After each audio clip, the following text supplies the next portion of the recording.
우리를 괴롭히고 하루하루를 지옥처럼 만드는 문제를 해결하려면 이 방법을 써야 한다.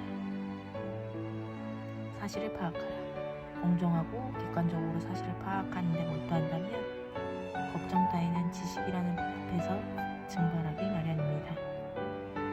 사고와 감정을 분리시켜야 한다. 공정하고 객관적으로. 한 걸음 떨어져 사실을 객관적으로 바라보는데 도움을 줄 두 가지 방법이 있다. 문제를 명확하게 정의했다면 절반은 해결한 것이나 다름없다.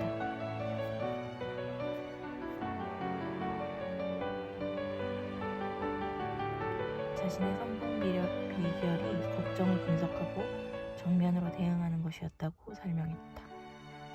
효과적이고 구체적이며 문제의 핵심으로 직접 파고들기 때문이다. 게다가 앞에서 언급했던 결단을 실천에 옮기라는 세 번째이자 필요 불가결한 원칙을 강조하고 있기 때문이다. 실행하지 않는다면 조사나 분석은 아무런 소용이 없다. 엄청난 에너지만 낭비하는 셈이다. 직면한 문제를 필요 이상으로 생각하다 보면 혼란과 고통에 빠지기 마련입니다. 더 이상의 조사나 생각은 해로울 수 있습니다. 그럴 때는 결정하고 행동하며 뒤를 돌아보지 말아야 합니다.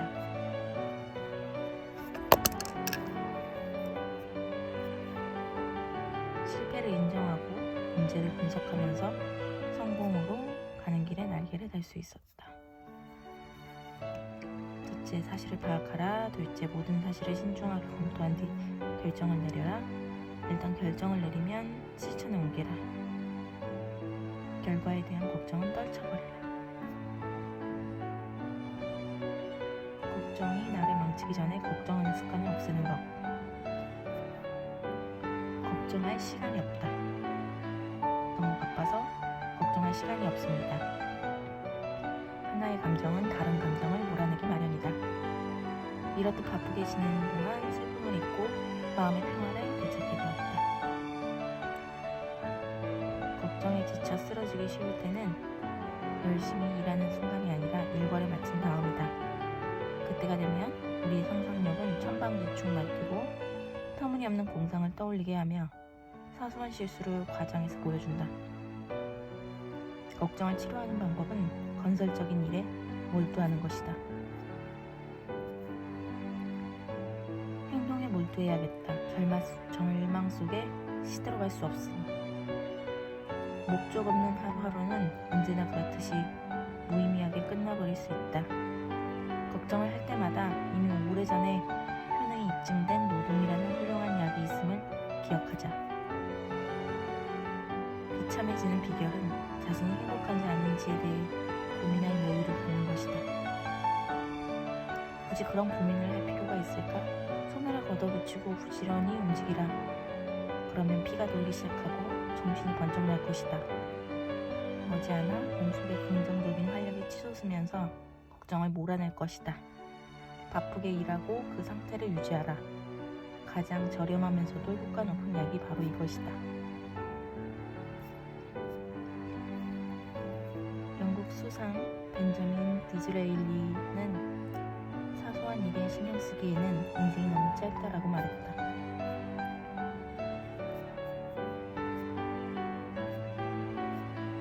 온갖 걱정을 떨쳐버리는 것.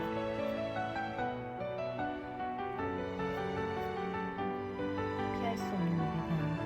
당신이나 나나 몇십 년을 사는 동안 이미 그런 불쾌한 상황을 수없이 마주하게 될 것이다. 그 상황을 불가피한 것으로 여기고 받아들여 적응하느냐 아니면 반발하면서 인생을 망치고 결국 신경쇠약에 걸리느냐는 우리의 선택에 달렸다. 이미 그렇다는 사실을 기꺼이 받아들이라. 그런 태도야말로 모든 불행을 극복하는 첫걸음이다. 체념은 삶이라는 여행에서 가장 중요한 준비물이다. 쇼펜하우어의 말이고, 우리 내면에는 놀라울 만큼 강력한 힘이 있어서 그 힘을 사용하기만 한다면 어떤 시련도 이겨낼 수 있다. 우리는 생각보다 강하다. 수용의 태도, 즉 살면서 제 아무리 혹독한 큰 시련을 만나더라도 견뎌낼 수 있다는 사실을 배웠기 때문이다. 앞을 볼 수 없어 불행한 것이 아니라 앞이 안 보인다는 사실을 받아들일 수 없는 것이 불행하다. 당신이나 나나 피할 수 없는 일이라면 받아들여야 한다. 이미 어떤 일이 벌어졌고 돌이킬 수 없는 상황이라면 안 될 일을 가지고 애쓰지 말아야 한다. 하늘 아래 모든 병에는 치료법이 있거나 없어요. 있다면 찾고자 애쓰고 없다면 신경 쓰지 말아야죠. 행복으로 가는 길은 오직 하나밖에 없습니다. 우리의 의지를 넘어서는 일은 걱정하지 않는 것이지요. 피할 수 없는 일과 싸우기를 멈춘다면 우리는 그 에너지를 좀 더 풍부한 삶을 사는 데 쓸 수 있습니다. 불가피한 일과 싸우면서 동시에 새로운 삶을 창조해낼 만큼 감정과 활력이 넘치는 사람은 세상 어디에도 없다. 인생에서 진눈깨비 폭풍을 피할 수 없을 때 몸을 구부리든지 아니면 버티다가 부러지든지 둘 중 하나다. 삶이라는 험준한 길을 가는 동안 충격을 흡수하는 방법을 배워야만 좀 더 길고 편안한 여행을 즐길 수 있다. 주여 저를 평온하게 하셔서 바꿀 수 없는 일은 받아들이게 하시고 바꿀 수 있는 일은 바꾸는 용기를 주시고 이 둘을 구별할 수 있는 지혜를 주소서.